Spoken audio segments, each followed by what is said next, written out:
সাভার পৌরসভায় ঘুষের টাকা নিয়ে দুই কর কর্মকর্তার মধ্যে মারামারি ঘটনা ঘটেছে। অভিযোগ উঠেছে ৫,০০০ টাকা ঘুষ লেনদেনকে কেন্দ্র করেই এ সংঘর্ষ।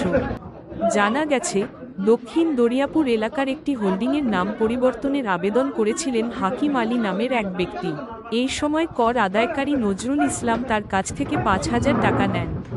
তবে রসিদ দেন মাত্র ১,১৫০ টাকার। কাজ দীর্ঘদিনেও না হওয়ায় ভুক্তভোগী বুধবার পৌরসভার আরেক কর্মকর্তা নাজমুল ইসলামের কাছে অভিযোগ করেন। বিষয়টি নিয়ে দুই কর্মকর্তার মধ্যে কথা কাটাকাটি হয় এবং এক পর্যায়ে হাতাহাতিতে জড়িয়ে পড়েন তারা। এতে দুজনই আহত হন। পরে নজরুল ইসলাম অফিস ছেড়ে চলে যান। ঘটনার বিষয়ে কর্মকর্তা নাজমুল ইসলাম বলেন, নজরুল ইসলাম আগে তার ওপর হামলা চালান, পরে তিনি প্রতিরোধ করেছেন। এদিকে সাভার পৌরসভার প্রশাসক মো.